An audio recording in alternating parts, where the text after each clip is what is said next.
Okay. Hi, everyone. Oh, this is my dog, Tippy.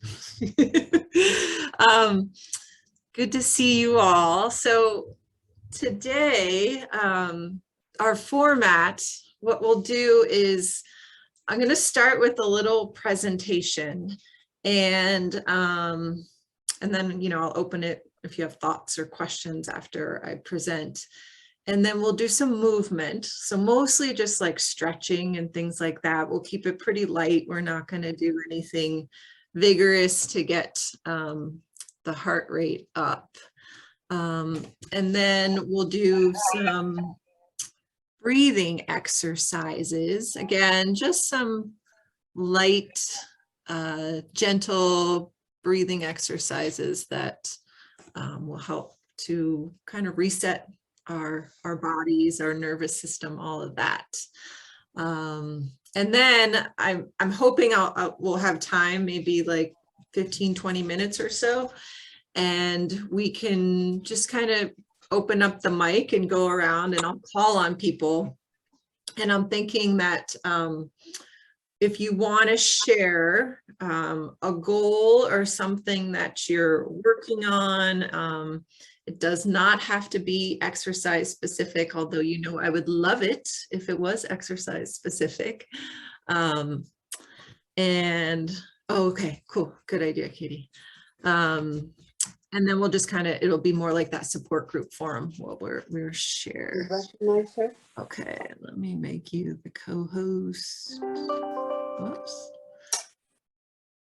There we go. Okay. So again, if you're just joining us, please mute yourself. If you don't know how, it's in the bottom left-hand, I don't know if I'm pointing to the left or the right, but the bottom left-hand corner of your screen. And if you have questions and you want to type them in the chat, that's fine. So again, I'm going to talk for a little bit, do like a little presentation, and then we'll do some movement, some stretching, and some breathing exercises. So we'll have some fun today. And then at the very end, we'll kind of do more of the support group type stuff, like sharing amongst ourselves. Okay. So I'm going to talk about, so obviously most of you, we have some guests that are here today that are doing the Enhanced Fitness program. So if you've never met me before, welcome. My name's Julia O'Shea. I'm the respiratory therapist who works in pulmonary rehab. And so if you've gone through pulmonary rehab or you're going through an exercise class right now, you feel, the benefits as you're going through the program. And most people start to see the changes about halfway through because you're coming twice a week for 8 weeks. So essentially you are creating this new habit. But the tricky part is when the program ends, it's like, we say goodbye, give you a hug. We've done, hopefully set you up for success and come up with that plan on what you're going to do. And oftentimes I tell people, if you can stick with that same time frame, at the minimum, keep that 2 days a week going for your exercise. And then, hopefully you've also done exercise on the other days. So where I'm going with all of this is I'm going to talk about habits today and how to create habits, and particularly one type of approach to creating habits. So let me share my screen with you. Okay, here we go from the beginning. Okay, so you can just do a thumbs up. Can you see my slide presentation? Okay, perfect.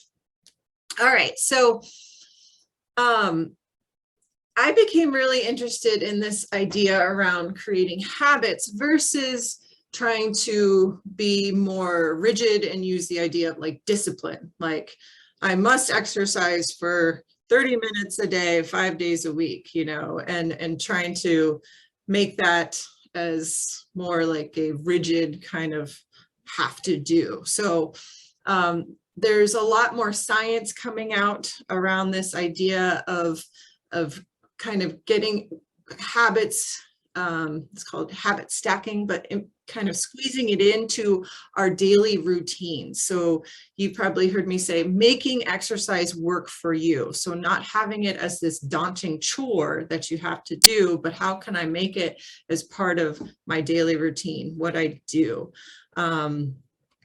All right, so let's get started. So if you've done pulmonary rehab with me, you know I love talking about the brain and neuroscience and how the brain works and how things work, because I like to understand. So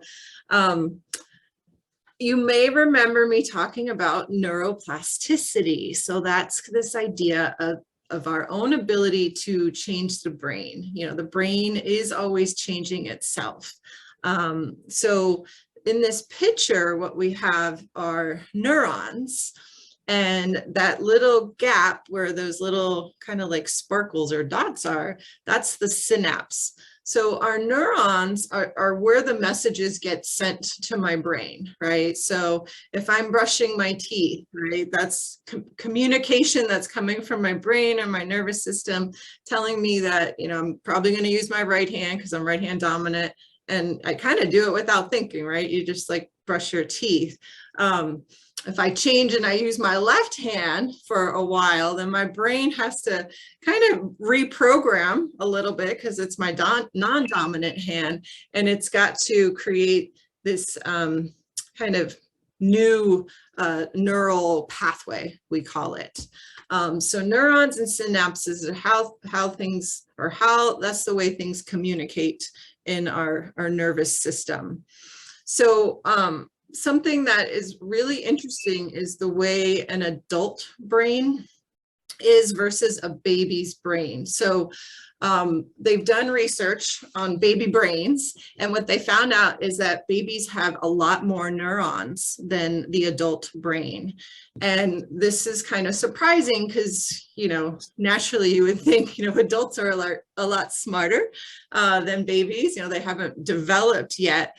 But the reason behind that is because a baby's brain is kind of like a blank canvas. So it's got all this potential. It hasn't really fully developed yet or decided where these neurons should be. And then an adult brain has already kind of evolved and refined to figure out where it needs to put its energy. So that's something called synaptic pruning. So it's literally where the brain decides, where am I going to form these neural pathways and where am I going to put the focus? You know, like what does Julia's body need to do?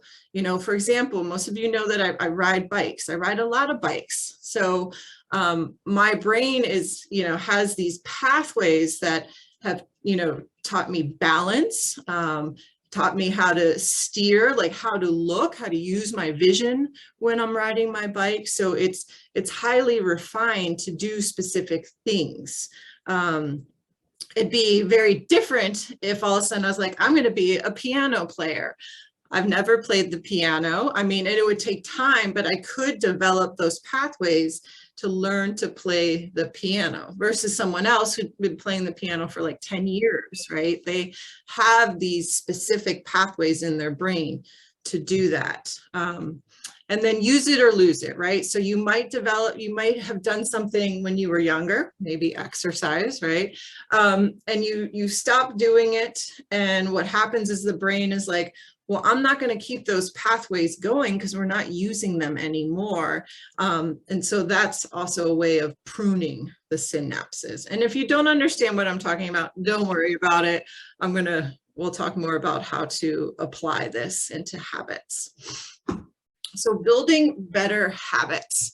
So the more you do something, the stronger, more efficient those connections become in the brain. So for example, your brain's probably really good at, well, hopefully really good at remembering to take a shower, right? You get up, you know that that's part of your routine. Or my favorite, you make your morning cup of coffee, you know, you open your blinds when the sun comes up. So these are all just daily habits that we do without even thinking about, right? So there's ways that you can take advantage of these habits to kind of squeeze in the new ones. So building new habits, you can use the connectedness of the pre-existing behavior to your advantage. So one of the best ways to build a new habit is to identify the current habit you already do each day, then stack your new behavior on top. So this is called habit stacking. And this comes from an author named James Clear, and I'll share his information at the end of this. So habit stacking, special form of an implementation intention. Rather than pairing your new habit with particular time and location, you pair it with a current habit. So the formula would look like, after or before the current habit, I will insert new habit. So I have some examples. So I'm recording this, and so you don't have to do this right now. You can, if you want to, you could grab a pen and paper, and I'll share this PowerPoint with all of you as well. But one way to start is to grab pen and paper and then write down a list of your daily habits that you do without thinking. So for example, get out of bed, brush your teeth, take medications, take a shower, get dressed, brew a cup of coffee, eat breakfast, so on and so on. So you get the idea. So what are my current habits that I'm doing every day that I don't have to think about, right? They're just programmed. So these are those neural pathways. You just do it, you know, and I use that example, brushing your teeth. You don't have to think really, you just do it. You know you have to do it, hopefully in the morning and at night. Otherwise you're going to get cavities and have to go to the dentist. So you just do it. Okay, so the new habits. So this is, again, so you're writing these down, write down what you'd like to make happen. And the key here is to be very, very specific. So, you know, I like this because I've used these before. Habits like, I want to read more. Yeah, I say that all the time. I want to read more. But unless I'm specific about when I'm going to do it and then how to kind of tuck it in to my pre-existing habits, it's probably not going to happen. Or eating better, right? You really have to plan and be specific if you're going to eat better. You have to change what you're shopping for. You have to change what's in your cabinets, all of that stuff. So those are great causes, but they're also really vague. And then they don't provide instructions on how and when to act. Here's some other ones. So I will exercise for 30 minutes on my treadmill. That's a good one because you're saying exactly how you're going to do it, what the action is, and then for how long. I'm going to do my upper body exercises for 4 rounds. That's those punching bags, right? While I listen to Bruce Springsteen, right? So you pick the music that you're going to play and you know exactly how many rounds you're going to do of these exercises. And then another one, I'll stretch for 15 minutes a day. So these are habits that you want to incorporate and you're being very specific about. Okay, so now this is the formula. So the habit stacking. So after I brush my teeth in the morning, I'm going to sit for 5 minutes to meditate. So again, you know that your body's going to automatically do the teeth brushing. And then you just go right, you know, for me, I go right into, I have my little office space. Usually I have to close my door or my dogs are coming in and out, checking on me. Is it time to walk? Is it time to eat? So set your space. For me, it's meditating for 5 minutes. And another one, after I drink my coffee, and this I'm trying to sharing my habits with you, but after I drink my coffee, I'm going to go out for a walk with my dogs. So I get my fresh air, I get some activity. My dogs are happy to be going out for a walk, and I kind of just pair it. I know I finished my coffee, it's time to go outside. After I take my medications, I will do my pulmonary rehab exercises for my legs and upper body, right? So there's different options you can choose. You could say, I'm going to do treadmill. any kind of exercise that you have accessible, right? And then being very specific for 30 minutes. After I sit down for dinner, I'll say one thing that I'm grateful for. So again, these habits do not have to be all focused on exercise. They can be other beneficial, like lifestyle changes or kind of thought processes, being more positive, being more grateful, all of that stuff. And then after I brush my teeth at night, I will sit down and I'll practice my belly breathing, right? That diaphragmatic breathing for 3 minutes. So squeezing these habits into your daily life, not seeing them as this huge daunting task that you have to do.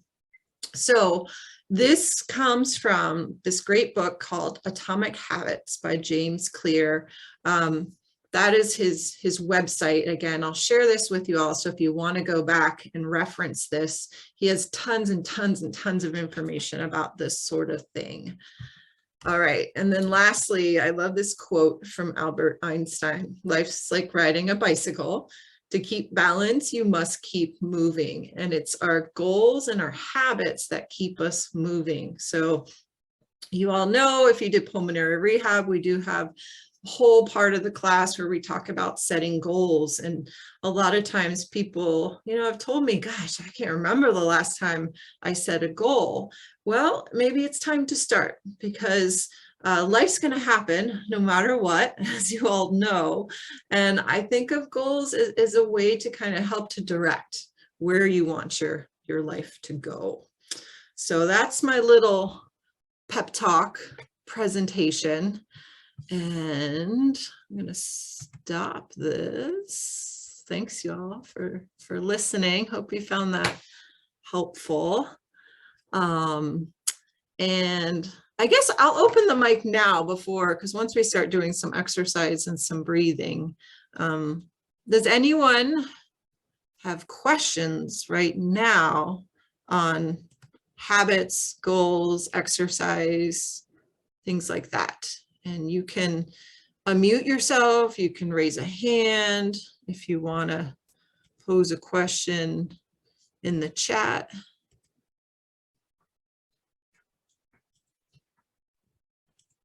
Julia, I have a question. Yeah. So like, how long would it take for this to become just, normal habit, like as ingrained as brushing your teeth?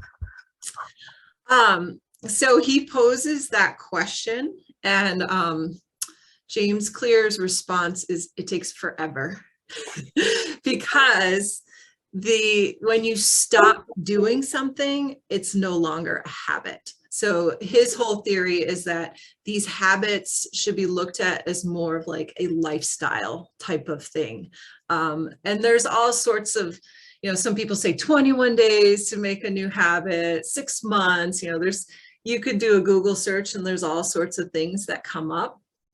But really, especially if you're talking about kind of wellness type of things, you really want to incorporate these into just your daily routine. So one way he looks at it is, how long will it take for this habit to be easy?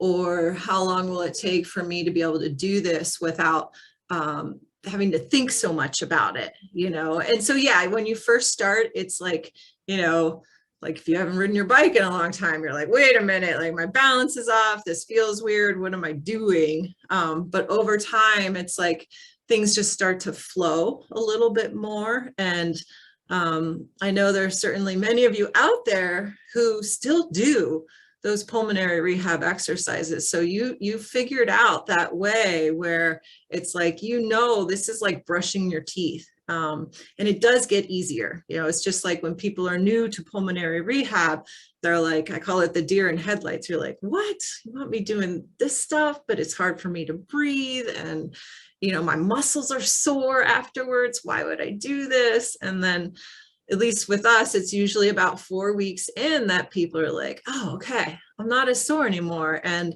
I notice I'm not as short of breath. I can get up the stairs a lot easier, and all this other stuff starts to change in the body. So Yeah. Good question though. I was hoping you'd say it's super easy and I won't ever have to think about it ever again. I know. You gotta trick yourself, so that it does become easy, part of life. Right. All right. Anyone else? Thoughts, questions on that stuff? Okay. So if not, if you do, feel free to jump in, but we're gonna do some movement. Okay. So I had requested, if you saw my email, that you all have a solid chair. Don't be laying on your couch or your lazy boy.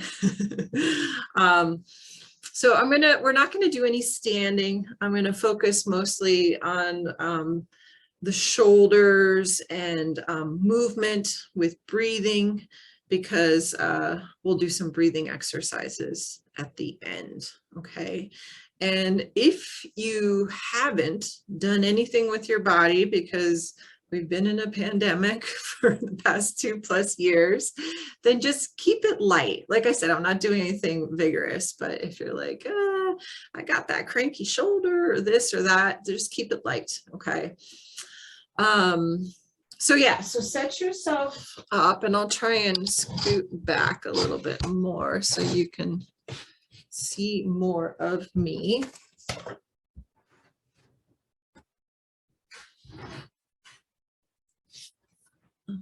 Okay.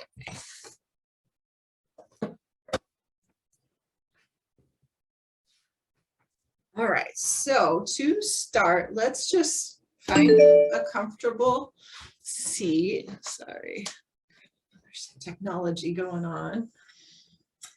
And you can sit back in your chair, have your feet on the floor, so no legs crossed. And just for a moment, you can just close your eyes and let's just switch modes. So we've been doing a lot more with our brain, more what I call the intellectual side of things, as you've been listening to me talk, and you may be thinking, oh, what habits, what goals, what things am I going to do? So just kind of let all of that, put that out in the parking lot for right now, and just close your eyes, and then we'll start just by bringing awareness into our breathing. So the natural breath, the way your body wants to breathe right now. There's no judgment.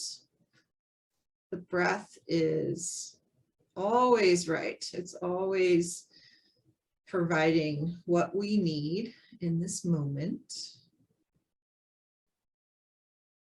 So you might feel the rhythm or the rate, the breath moving in and out. You might feel where the breath is moving. Is it belly? Is it rib cage? Is it upper chest?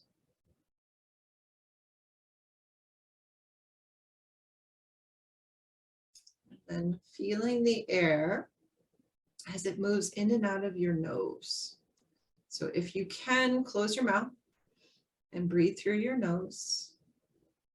So usually when the air flows into the nose, it might feel a little bit cooler.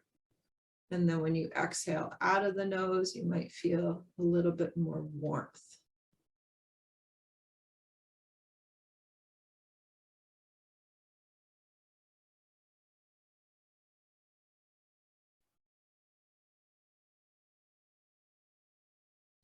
Good. And then you can open your eyes. And then I'm going to sit up on my chair a little bit because I have these armrests. So you can sit up a little bit if you want, just to have room, because we're going to be moving our arms and our shoulders. So we're going to start just by doing some gentle shoulder rolls. So pick one direction and just nice and slow. It's like you're making a circle. And it's okay if one side moves more than the other, or maybe there's that sticky point, or what I call the snap, crackle, pop, right? Our bodies have histories and stories, and we've done lots of things with them. And then go ahead and change direction. So reverse your circles, and it should feel good.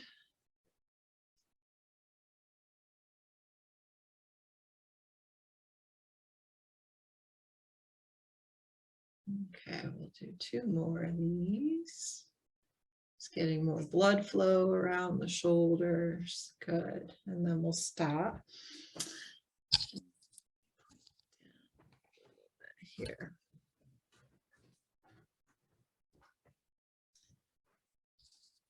Okay, so now if you have the space, you're going to just let your arms hang down by your sides.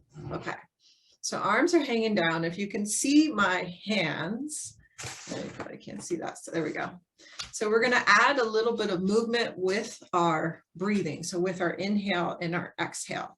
So first we're going to just go ahead and exhale first, and then inhale. Open up your palms to face forward and move your shoulders back. Open up the chest. And then exhale, we're going to round the shoulders, turn the palms so the palms are facing behind us. And I'm doing it kind of slow right now just so you can see. But you move to your own breath, right? So we all have different lengths of inhale and different lengths of exhale. So I just want you to see this action, and then I'll just kind of start to, so inhale and exhale. Inhale, open the chest, exhale, let the shoulders relax. Let's do 3 more. Inhale, open, exhale,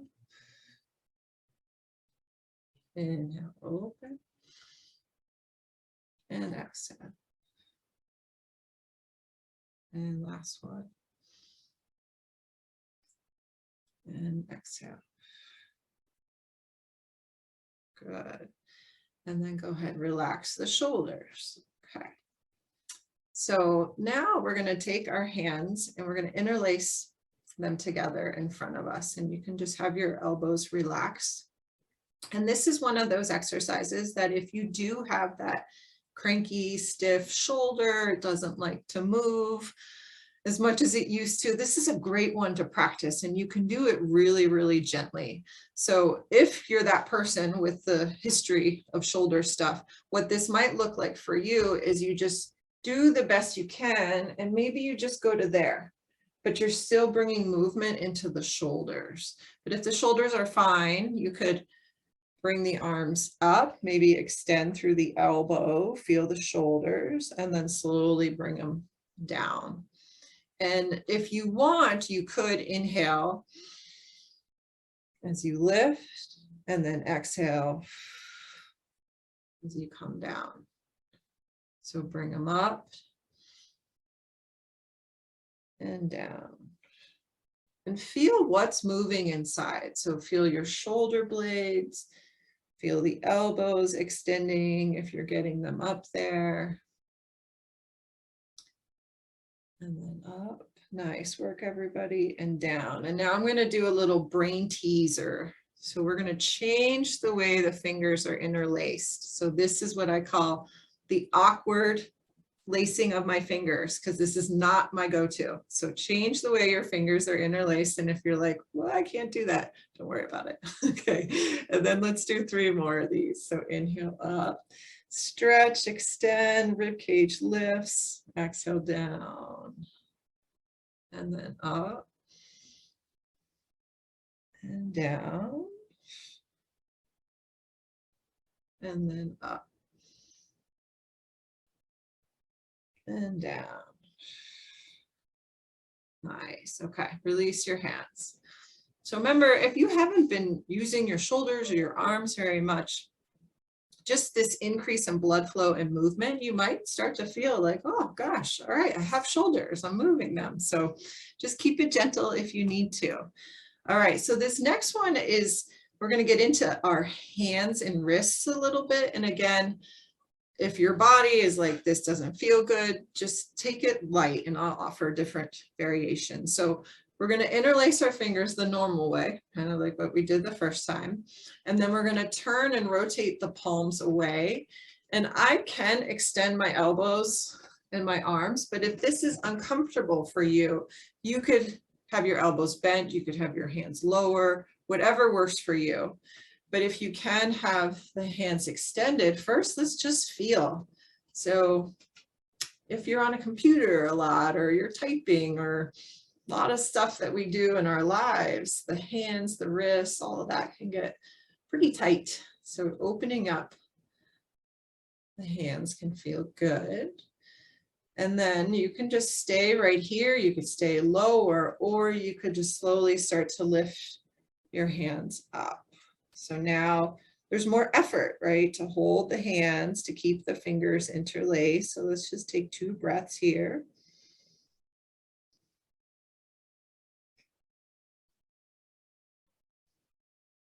All right, and then slowly lower the hands. Good job. Release. Take a breath. And then awkward way, switch the way your fingers are interlaced. And then turn the palms away again. Find your version of this. You don't have to lift the arms.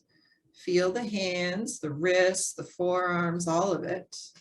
And then slowly lift the hands up. Take a few breaths here. Let's do one more big breath. Good, and then release the arms down. Nice. All right. So from here, we are going to extend the arms out to the side. So making a T shape with the arms, have your palms facing up.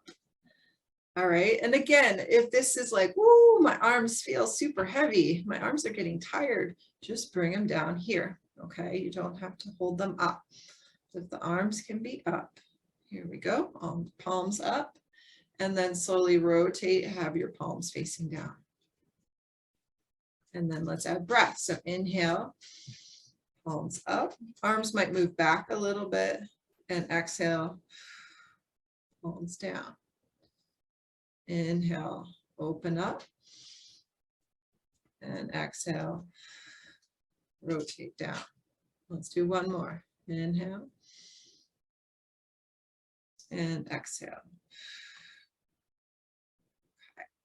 And then if you can keep your arms out, you keep your arms out to the sides, working to hold them. We're going to go ahead and we're going to cross the arms, bring them straight in front of you, and we're going to cross the right over the left. And then keep going, keep going, keep going, and give yourself a hug. All right. So I remember during the pandemic, this was the thing. We were doing self hugs, right? Because we need this kind of support, and it's good to give yourself lots of support and love. Okay. So in this position, you can just let your head drop if you'd like. You could even kind of what I call like a baby posture. So just kind of release the spine. And I'd like for you to bring your awareness into the back. So the shoulder blades are opening. We have a lot of access to the back of the lungs. So this part of our lungs carries a lot of blood flow. And it's also the bigger side. So the lungs are a lot bigger on our back than in the front. So let's just do one more full breath here. Good, and then we'll release that hug and extend out to the sides again. Stretch out through your fingertips. Good, and then we're gonna do this again. So bring the hands in front, left arm on top this time. Keep going, bend the elbows. Self-hug, self-love. And then you can drop your head a little bit. You could curve your spine. And feel what's happening on the back. So even the skin, as you breathe, feel that movement.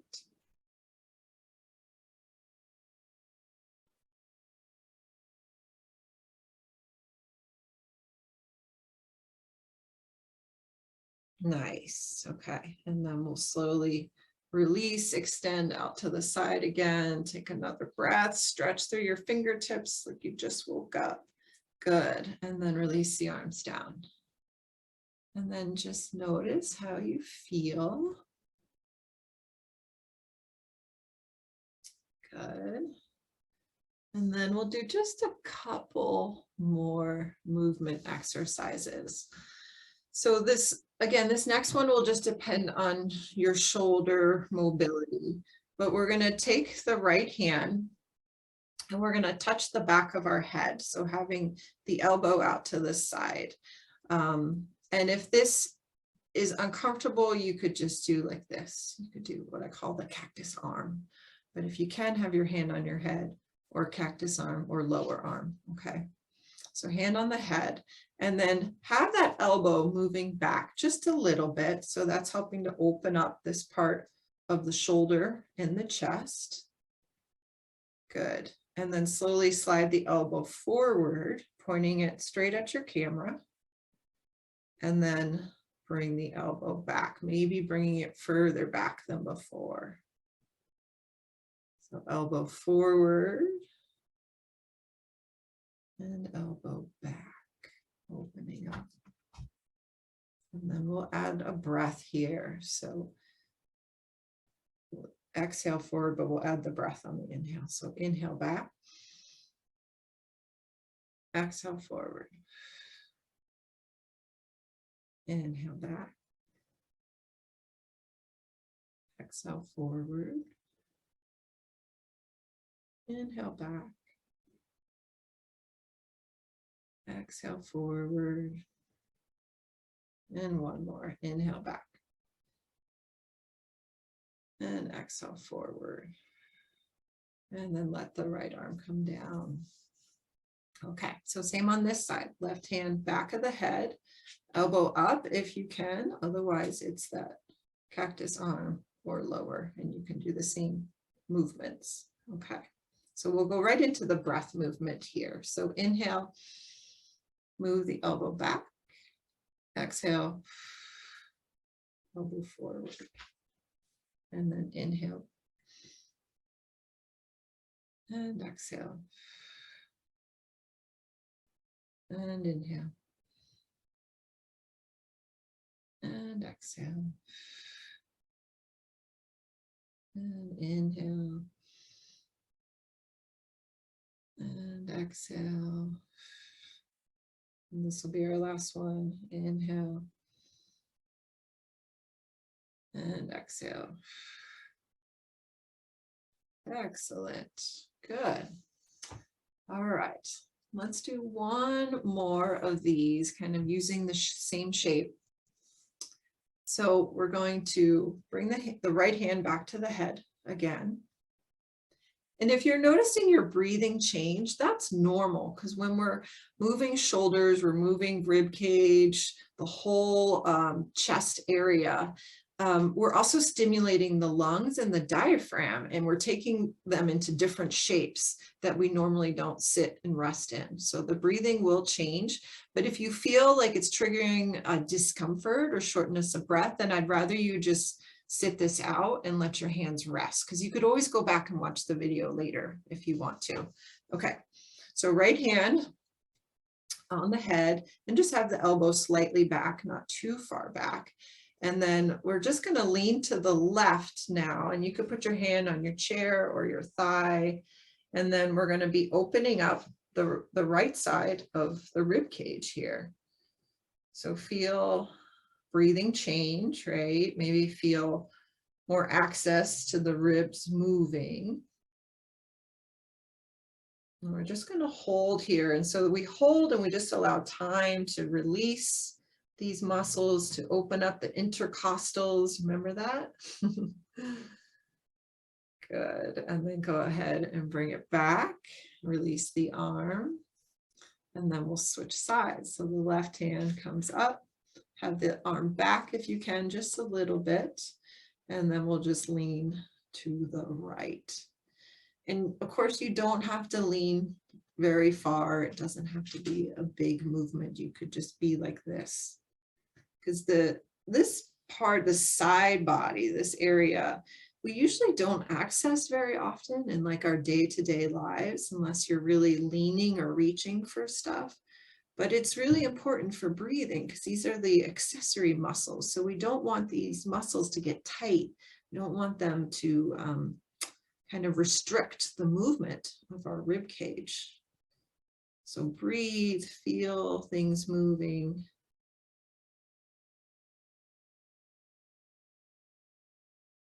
Good. And then come on up, bring the arm down. Okay, so let's, we're just going to finish this with what I call like a gentle forward fold.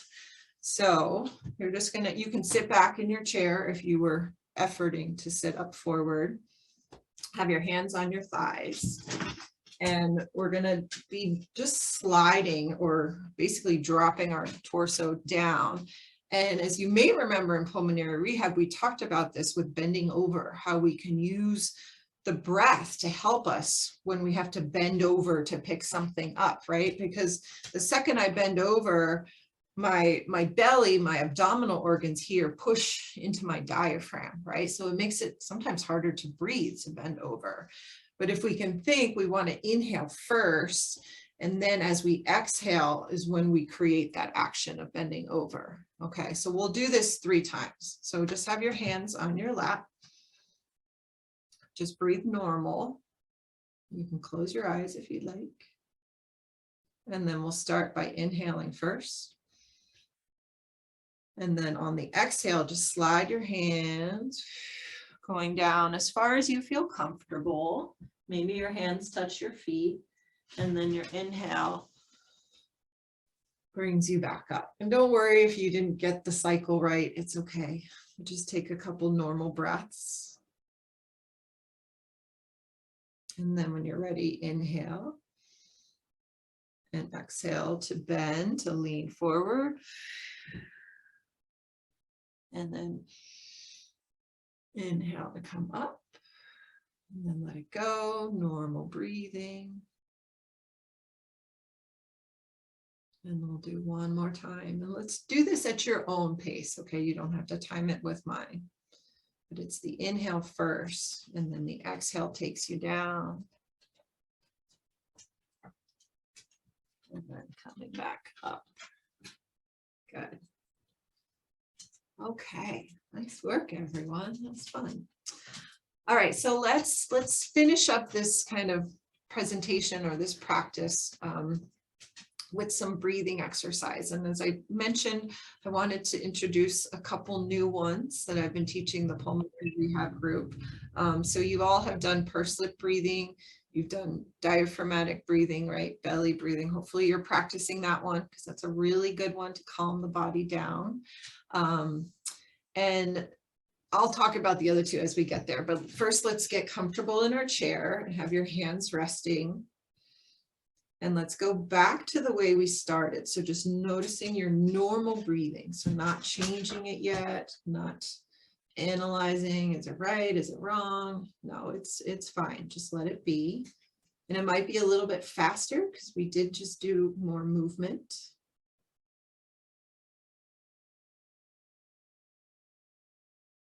If you want to close your eyes, you can. There's really not much to see with me because we're just going to be practicing breathing.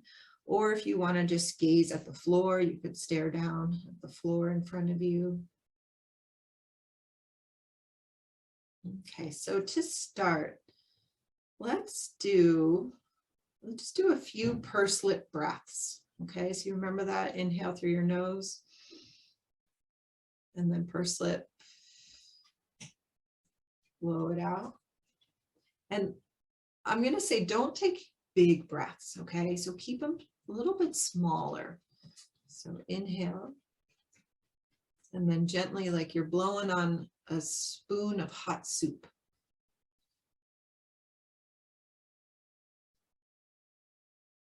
And just do this a few more times.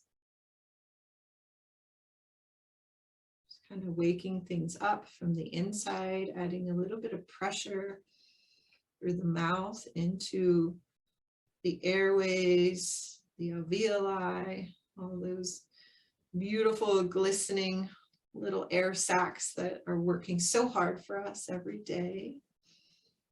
Maybe even visualizing them expanding. And then they gently relax on the exhale.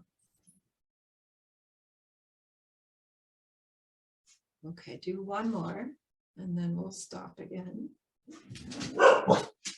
Sorry, I think my dogs might start barking. Yeah. The mailman must be here. Okay, we'll continue. We'll focus here. All right, so the next breathing technique that I've really appreciated or enjoyed is called square breathing. And I'll include a link with a video. It's literally a video of a square, and it's got, I think it's to a count of 4 seconds on each side. But square breathing, what it is a breathing technique, I believe was developed by like Navy SEALs because they were training themselves to be able to hold their breath longer so that they could dive for longer periods of time. So we've kind of taken that technique and we've modified it and made it into a more relaxing or gentle type of breathing technique. So we're not training to become Navy SEALs here. But what it is, the square part is there's 4 parts to your breath. So there's the inhale, right? That's part 1. And then when you fill up, that's the second part. There's that I'm full of air and I can pause and I can hold my breath. So that's part 2. And then the third part is when you exhale, you blow the air out. And I like to use pursed lip breathing anytime you want. And then the fourth part is after you exhale, there's also this pause or like this hold of the air out. So that's the 4 parts. And so what this would look like is you can add a time or you count a time in your head. Usually I would say start with like maybe 2 seconds for each part of the breath, that square. And then as you get more comfortable, you could start to go up to 3 seconds, 4 seconds, maybe 5 or 6 seconds. But what this would look like, and you can use pursed lip breathing for this. So just watch me first. So I'll try it. It's hard to talk and do it, but I'll see how this looks. So anytime you do a breathing practice, just start with normal breathing, right? We did that.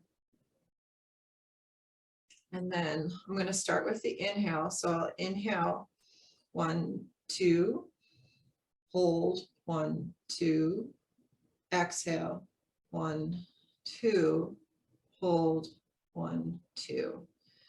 So because the brain is counting, or if you watch the video that I sent you, the brain is focused on that square.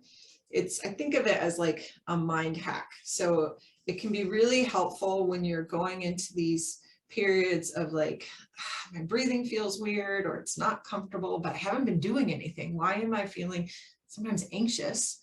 So it gives your brain something to do. So if you want to practice with me, I'll talk and I'll cue you through it, and then just have fun, right? Don't take it too seriously. So first, just find normal breathing. Remember, you can use pursed lip breathing. And then go ahead, find your exhale. And then we'll inhale. 1, 2, hold. 1, 2, exhale. 1, 2, hold. 1, 2, and then release it.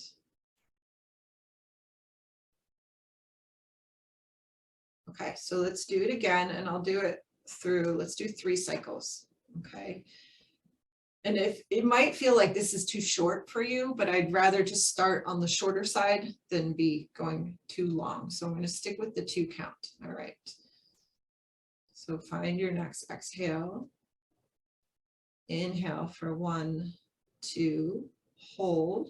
1, 2, exhale.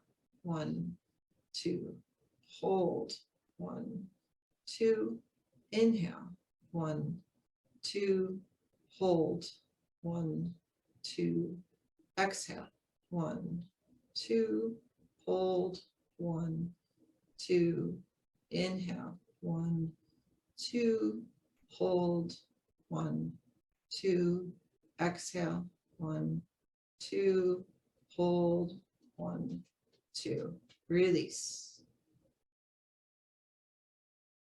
And then just notice how you feel.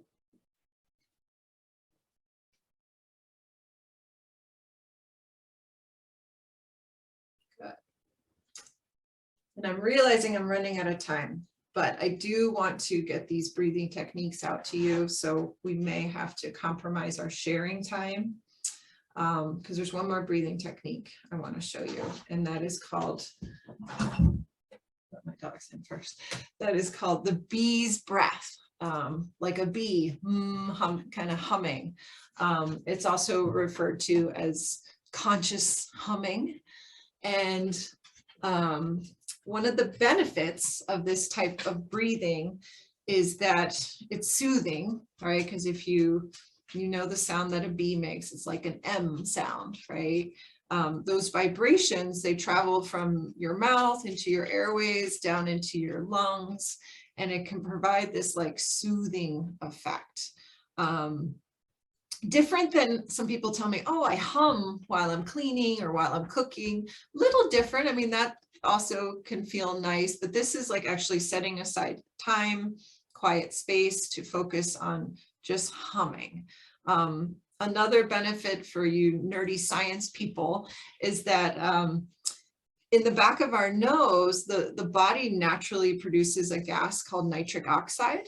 And this gas can help to what we call vasodilate, which means to open up the vessels in our lungs, which is good, right? Because we want those vessels to be able to receive more oxygen and to be able to release that carbon dioxide. So when we hum, there is this buildup of nitric oxide in our paranasal sinuses, so these cavities behind the nose, which can also create this like relaxation effect. And it's kind of fun. So you all are muted. So you'll hear me, but you might not hear me very loud. You'd be surprised. I had a patient the other say, oh, this is going to drive my wife crazy, but I don't think your wife would actually hear you because it's kind of a quiet hum. So the first thing with this breath is we actually plug our ears. I know that sounds really weird, or it may not sound like anything if your ears are plugged, but you want to plug your ears. And what that does is it kind of takes, we're always hearing and listening to our environment, and it kind of takes our perception inward, or sometimes called interoception. So you would plug your ears first. And then it's just, again, normal breathing to start. And don't feel like these have, don't make these really long hums. They can be short hums. So usually it takes my lungs a little bit just to kind of get warmed up because it is effort producing to some degree.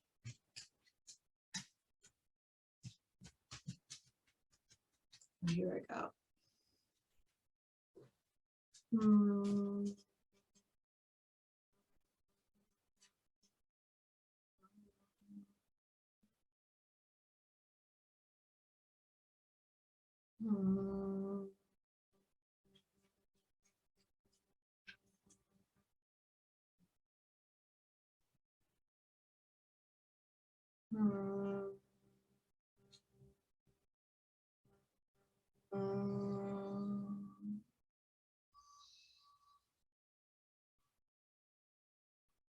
So I feel pretty relaxed just doing 3 of those, but it's pretty calming. And the big thing is don't put any expectations on it. So especially if you're new to it, but even just like 30 seconds of it can just kind of send you these little vibrations from the inside and just kind of put you at ease a little bit more, which in my opinion, we all need these little mini rest breaks throughout the day because there's enough of our external world, which is kind of bombarding us with stress and stimulation.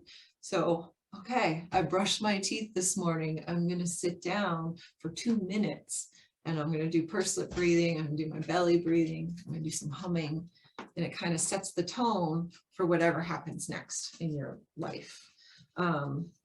So my apologies, I don't have time to go around to everybody to check in. But we do have time for questions. So if you have a question and you want to open your mic,